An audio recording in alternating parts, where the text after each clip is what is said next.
Louis Devereaux here, joined by boxing and UFC Cutman, Jamie Sheldon. Jamie, how are you, mate? I'm good, mate. I'm good. Very well, thank you. How are you? I'm good, yeah. It's good to have you on. I've got a lot of boxers on, but I don't get many Cutmen on.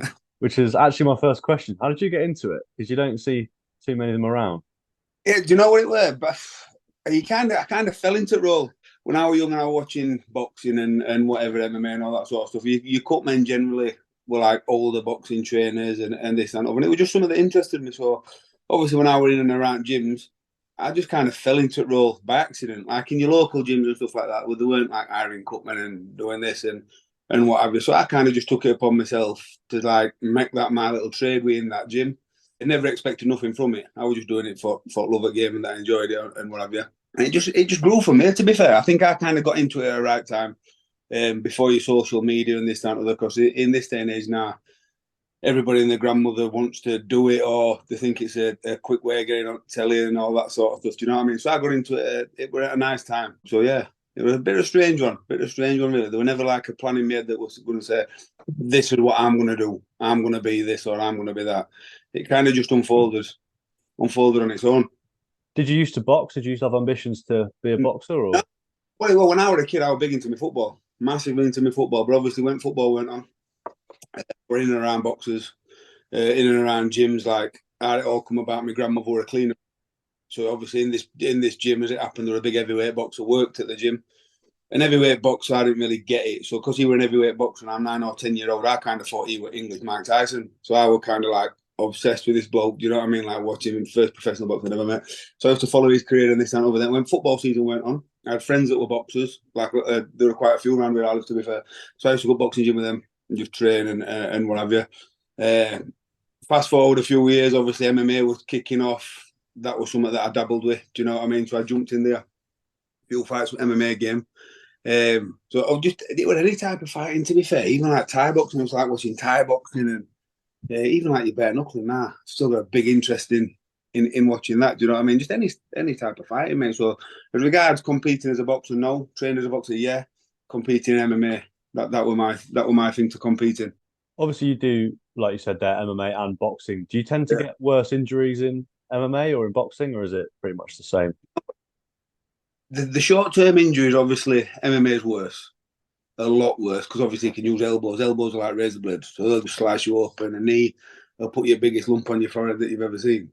The one thing that does me with boxing is the long term injuries. So what kind of scares me in boxing for people because they've been repeatedly punched in the head since they were kids with head guards on, so they're able to take more shots. That's my only concern with boxing. You see some bad injuries in boxing, seen some beauty cuts like, but majority of the time your big ones, and that's really we're really good to push on with my trade in the MMA. I was fortunate enough that I was working in both quite high up as well. Do you know what I mean? So I got to work on some nasty stuff in there. So and then obviously all them skills that skill set you learn in MMA, I could bring it back into boxing. Is there one cut or one injury that stands out to you as like by far the worst you ever had to deal with? There is one. It's not necessarily the worst I had to deal with, but the trickiest one, and it was a kid called Drew Dober, from America, and he fought a kid called Nick Hines in UFC, and literally that you could have stopped the fight. It was literally sticking his eyelid back up with Vaseline and fingers crossed it rolled. Now, the kid is an absolute warrior, and it was an absolute beauty of the cut. There were absolutely claret everywhere. I think in between rounds, he took a gulp of water, ended up spewing all his water back over me, and that was nasty. Even his coaches, like in between rounds, were saying to me, "Look, we think it's going to be stopped." Do you know what I mean? It was nasty, but luckily he got through fight. To be fair with him, that's one that always stands out in me because that was my first biggest cut in UFC. That was the one where I had to graft. Absolutely, I was covered in his water, his snot, his sweat, everything that day. It weren't pleasant, but yeah, we got the job done. What would you say is the biggest event or the event that you were most excited about being a part of across your whole career? Oh, I'm not going MMA with this one because obviously MMA, any UFC title fight is a big deal. That's like glitz and glamour. They don't, yeah, there's no expense sparing them. The boxing, obviously, have some big nights in boxing. The one I look forward to on the run up to it, I always like the Tony Bellew fight, and because obviously he don't mince his words, does he? And I kind of like that. He's just like a normal working class kid. So they were always exciting to work. The one that, from a distance, that I look forward to was working Billy Joe Saunders Canelo out in States. Obviously, just because it was Canelo. coming from UK and being a fan and watching Canelo, he's this superstar, and so that was one that I look forward to from outside in. But as regards what I look forward to working, I like it when young local kids get the first little title shot, because to them that is like their world title. Do you know what I mean? So I do enjoy them. I do enjoy seeing local kids get the first title shots or get the first fight on big stage. Or I think every fight I kind of work brings some sort of excitement. Every single one, or so I won't actually do it. They've all got their own element of excitement. So yeah. What's the best atmosphere you've ever experienced? Yeah, do you know what? There's been some absolute. I'm gonna say the Billy Joe Saunders and Canelo one were different because I've never been abused as much in my life by all the Mexicans. But saying that, well, I got proper abused walking to the ring. I got abused walking back from the ring. But then I literally walked from arena back to the hotel with all the Mexicans, and they're absolutely spot on. Once I come out of the venue, it was like a switch flick. So that atmosphere was unbelievable. Conor McGregor fights, the one I done in Dublin, I were in opposite corner to him. That was special. I like the Manchester crowds. I like the Liverpool crowds as well. Newcastle, flipping heck. Newcastle crowds as well. They're all like each area's got the fans make it. Forget the who's fighting. Do you know what I mean? Them Geordies are absolutely nuts. The Scousers are nuts. I've had some good nights up there with them. Them Mexican crowds abroad, that were an interesting one. I want to say probably that one. They were intense. That like Canelo's walkout were a bit intense as well. That was weird. It seemed to take forever to come out. And I was like looking around. I got like Tyson Fury on one side, and then hundreds of Mexicans just baying for blood. Yeah. Do you know what I mean? Are there any venues or people that you haven't worked with or you haven't been to that you want to tick off?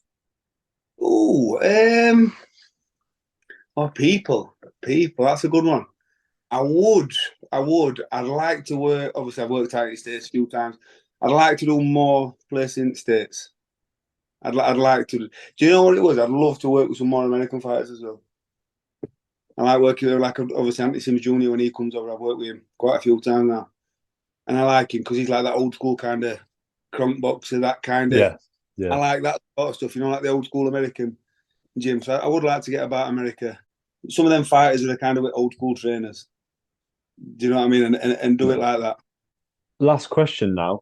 What is the best fight? It can be boxing or MMA. What's the best fight you've ever witnessed live?